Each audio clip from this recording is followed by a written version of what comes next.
Hello everyone. Topic चल रहा है स्टीरियोकेमिस्ट्री।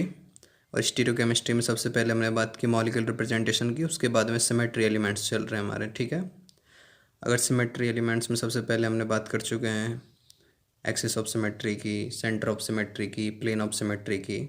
अब उसी सीरीज में आगे चल रहे हैं अल्टरनेटिंग एक्सिस ऑफ सिमेट्री। ठीक है, एन से डिनोट कर रहे हैं इससे।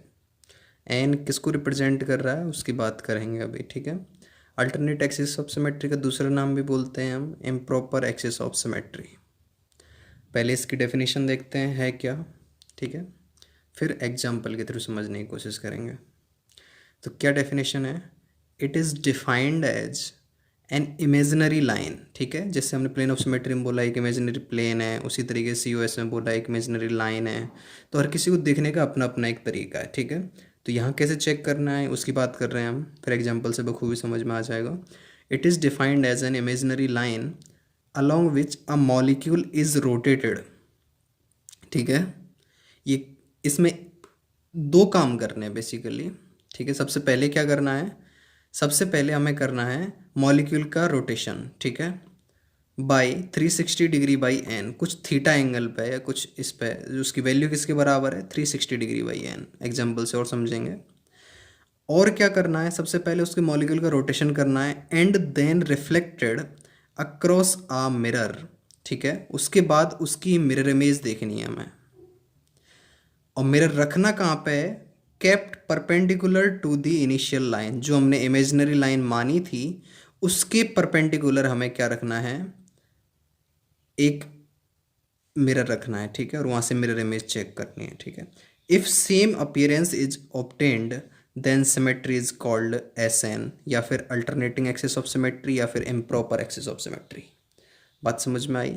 चलो इसे क्लियर करते हैं। यहाँ से दो चीज़ समझनी है अपने को। करना क्या है अल्टरनेटिंग एक्सिस ऑफ सिमेट्री जब अपने को चेक करनी है? पहली चीज़ तो हमें मॉलिक्यूल का रोटेशन करना है। ठीक है, जैसे कि हम एक्सिस ऑफ सिमेट्री में करते थे। अच्छा, क्या इसकी कोई लिंक है एक्सिस ऑफ सिमेट्री से? बिल्कुल नहीं है। ऐसा कोई ज़रूरी नहीं है कि जहाँ पे एक्सिस ऑफ सिमेट्री वहाँ पे अल्टरनेटिंग एक्सिस ऑफ सिमेट्री होगी होगी, या फिर जहाँ पे एक्सिस ऑफ सिमेट्री नहीं है वहाँ पे अल्टरनेटिंग एक्सिस ऑफ सिमेट्री नहीं हो सकती। इसका एक्सिस ऑफ सिमेट्री से कोई लेना देना नहीं है। ऐसी कोई नेसेसरी कंडीशन नहीं है जहाँ पे ये दोनों एक दूसरे के, अगर एक्सिस ऑफ सिमेट्री है तो अल्टरनेटिंग एक्सिस ऑफ सिमेट्री होनी चाहिए, अगर अल्टरनेटिंग एक्सिस ऑफ सिमेट्री है तो एक्सिस ऑफ सिमेट्री होनी चाहिए। ठीक है, सारे कॉम्बिनेशन पॉसिबल हैं, दोनों भी हो सकती हैं, दोनों नहीं हो सकती। एक्सिस ऑफ सिमेट्री हो सकती है, अल्टरनेटिंग एक्सिस ऑफ सिमेट्री नहीं हो सकती। एक्सिस ऑफ सिमेट्री नहीं हो सकती है, alternating axis of symmetry present हो सकती है। ठीक है, सारी चीज़ें पॉसिबल हैं। तो सबसे पहले मॉलिक्यूल का रोटेशन करना है, उसके बाद परपेंडिकुलर प्लेन में जाके उसकी मिरर इमेज लेनी है। सिर्फ इतना करना है, ये दो काम करने हैं। ठीक है, यहीं से हमारी alternating axis of symmetry clear हो जाती है। चलो एग्जांपल के थ्रू शुरू करते हैं इसको। ठीक है, देखो इधर सबसे पहले हम बेंजीन ले रहे हैं। ठीक है, हमने क्या बोला? सबसे पहले करना क्या है? सबसे पहले क्या करना है? मॉलिक्यूल का रोटेशन करना है। मॉलिक्यूल का रोटेशन करना है। ठीक है, एक इमेजिनरी लाइन के अलावा। ठीक है, मॉलिक्यूल रोटेट किया जैसे हम एक्सिस ऑफ सिमेट्री में करते थे, सेम वही तरीका है बिल्कुल। मैंने मान लिया Z एक्सिस मान लिया। ठीक है, ये Z एक्सिस है परपेंडिकुलर। ठीक है, Z एक्सिस लिया, मैंने मॉलिक्यूल का रोटेशन किया। ठीक है, मान लिया मैं 60 डिग्री रोटेशन किया मॉलिक्यूल का। ठीक है, मैंने 60 डिग्री रोटेट किया, तो क्या होगा 60 डिग्री रोटेशन के बाद में? बताओ। ये जो साइड है ये यहाँ पे आ चुकी होगी, ये यहाँ पे, ये यहाँ पे, ये यहाँ पे, ये यहाँ पे, ये यहाँ पे। बात समझ में आ रही है? पूरा मॉलिक्यूल 60 डिग्री रोटेट कर दिया। ठीक है, रोटेशन कैसे किया? ध्यान दो उस चीज़ पे।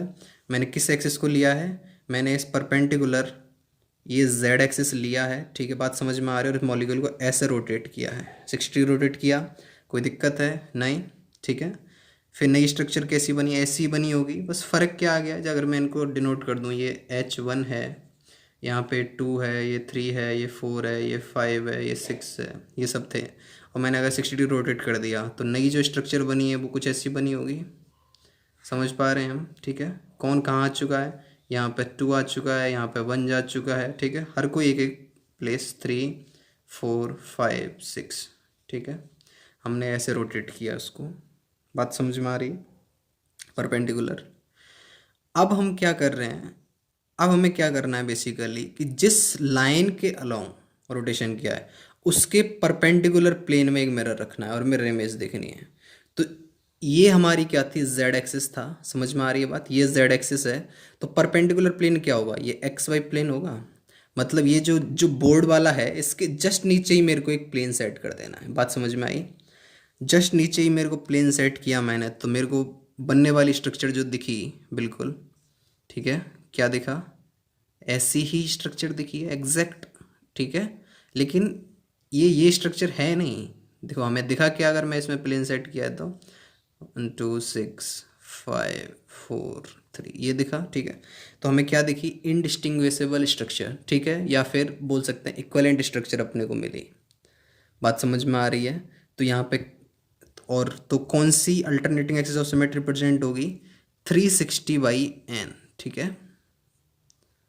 मतलब 360/थीटा, सॉरी n इक्वल टू, वो गलत लिख गया मेरे से, 360/60 डिग्री, मतलब 6, n की वैल्यू 6 आ चुकी है, मतलब S6 यहाँ पर alternating axis of symmetry present होगी। अच्छा, कोई और भी प्रेजेंट होने के चांस हैं क्या, बिल्कुल हैं। ध्यान दो एक बार, अगर मैं इसका रोटेशन कर दूँ 120 डिग्री, ठीक है, और मैं रोटेशन कर दूँ इसका 180 डिग्री, तो चेक कर सकते हैं हम दोनों केस के लिए क्या अपने को अल्टरनेटिंग एक्सिस ऑफ सिमेट्री मिल पा रही है।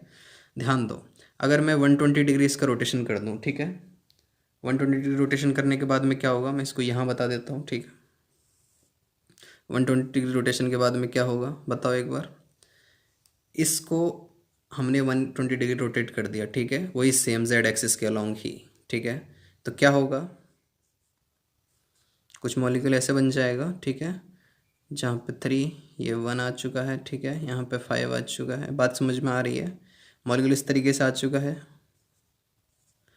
ठीक है। और हमें करना क्या है, वही सेम परपेंडिकुलर प्लेन लिया, ठीक है, और उसी में क्या ले लेनी है, मिरर इमेज ले लेनी है। तो एग्जैक्ट वो भी स्ट्रक्चर ऐसी मिल रही होगी, इक्विवेलेंट स्ट्रक्चर, ठीक है। तो यहाँ पे n की वैल्यू कितनी आ जाएगी, 360/120, ठीक है, मतलब S3 भी प्रेजेंट है यहाँ पे। अच्छा, बात कर लेते हैं यहाँ पे S2 प्रेजेंट होगी कि नहीं होगी, बिल्कुल होगी। अभी क्या चेंज आ चुका है, वही का वही जेड एक्सिस के अलॉन्ग हमने रोटेट किया पूरे मॉलिक्यूल को। बात समझ में आ रही है। तो अब क्या हो जाएगा कि ये जो 1 है उसकी जगह 4 आ जाएगा, 4 की जगह 1 आ जाएगा, पूरा मॉलिक्यूल इस तरीके से रोटेट हो चुका है। तो सेम इसी तरीके से डिनोट करके हम बता सकते हैं कि यहाँ पे S2 भी प्रेजेंट होगी, ठीक है। तो 360/180 डिग्री, ठीक है। तो वैल्यू आ रही है 2, तो मैं डायरेक्ट लिख देता हूँ यहाँ पे S2 भी प्रेजेंट होगी, ठीक है। बात समझ में आ रही है। अब यहाँ पे मैंने पहले ही बता दिया है कि एक्सिस ऑफ सिमेट्री के साथ कोई लेना देना नहीं है, ठीक है। हमारा तरीका चेक करने का इसका अलग है, जिसमें हम बीच में से प्रोसेस से जा रहे हैं कि जहाँ पे हमें एक्सिस ऑफ सिमेट्री भी देखनी है, ठीक है। कुछ और एग्जांपल्स देखते हैं अभी। बात समझ में आ गई है ये, ठीक है। इसको मैं क्लियर कर देता हूँ, आगे बढ़ रहे हैं, कुछ और एग्जाम्पल्स देख रहे हैं,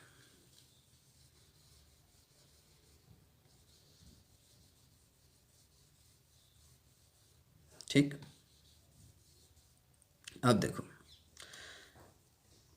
इसकी बात कर रहे हैं, यहाँ पे चेक करनी है हमें कि सिमेट्री प्रेजेंट है कि नहीं है। कौन सी, अल्टरनेटिंग एक्सिस ऑफ सिमेट्री, ये Cl है, ठीक है।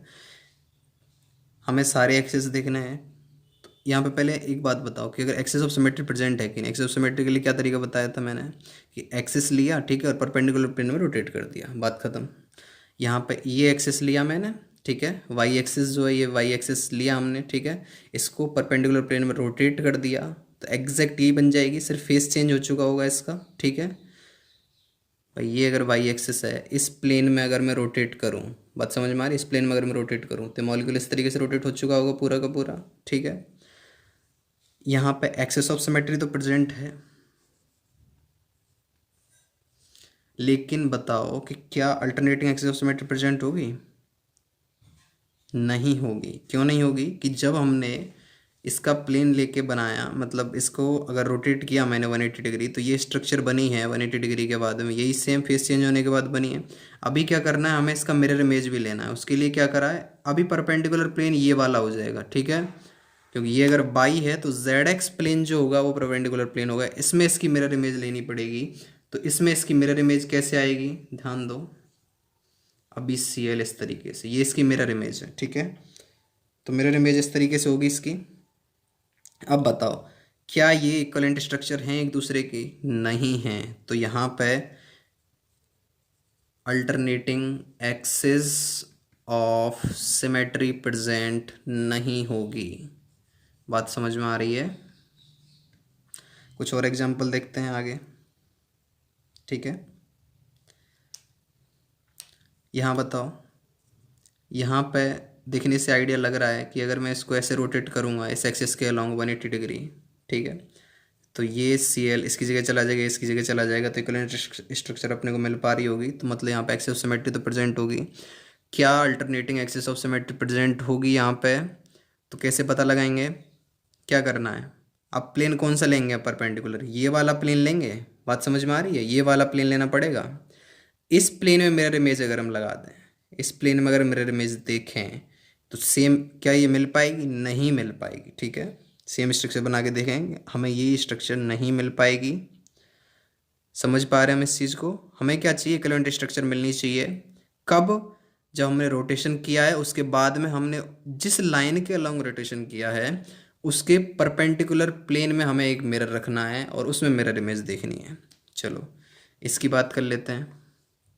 इस एग्जांपल में क्या था? AOS प्रेजेंट थी, बिल्कुल थी इस एग्जांपल में, लेकिन AOS प्रेजेंट नहीं होगी, ठीक। इसकी बात कर लेते हैं। यहाँ पे क्या होगा, देखो ध्यान दो एक बार। यहाँ पे क्या होगा, इसको मैंने रोटेट किया Z एक्सिस के अलॉन्ग ही, ठीक है, 180 डिग्री। मैं इनको नाम दे देता हूँ, चलो क्लियर हो जाएंगी चीज़ें। CL1 CL2। तो रोटेशन के बाद में क्या हो चुका है अभी समझो, ये CL2 हो चुका है, ये CL1 हो चुका है, ठीक है, ये CL2 और ये CL1 है। अब बताओ,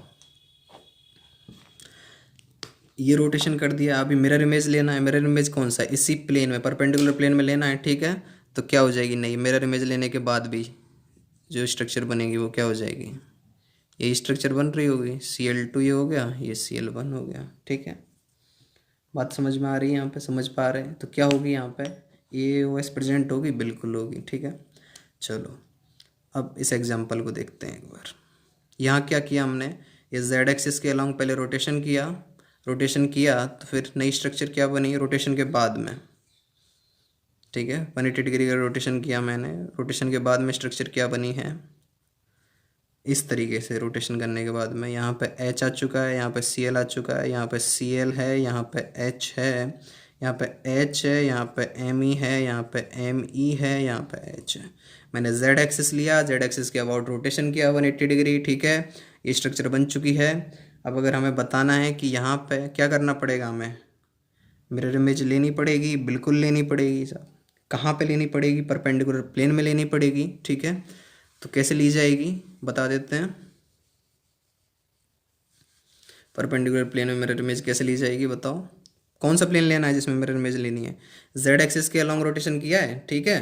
तो इस प्लेन में हमें मिरर इमेज लेनी है। इसके नीचे मिरर रखा हमने, तो जो नई स्ट्रक्चर अपने को मिलेगी वो स्टार्टिंग वाली की अगर इक्वलेंट है, इंडिस्टिंग्विशेबल है, तो हम कह देंगे कि भाई यहाँ पे alternating axis of symmetry present होगी। तो बताओ यहाँ पे क्या बन जाएगी मिरर इमेज लेने के बाद में? यहाँ पे मिरर रखा हुआ है नीचे, क्या मिल जाएगा हमें? CL H H ME ME H H CL, जो कि क्या है, जो हमारी स्टार्टिंग वाली स्ट्रक्चर थी उसके इक्वलेंट स्ट्रक्चर है, इंडिस्टिंग्विशेबल स्ट्रक्चर है। तो यहाँ पे क्या होगी? Alternating axis of symmetry present होगी, ठीक है। यहाँ पे अल्टरनेटिंग एक्सिस ऑफ सिमेट्री ख़त्म होती है। इसके एग्जाम्पल प्रैक्टिस कर सकते हैं हम, ठीक है। और किसी को वीडियो अच्छी लगी हो तो लाइक करें और अपने दोस्तों को भी बताएं और शेयर करें और केमिस्ट्री जेई को सब्सक्राइब करें। Thank you.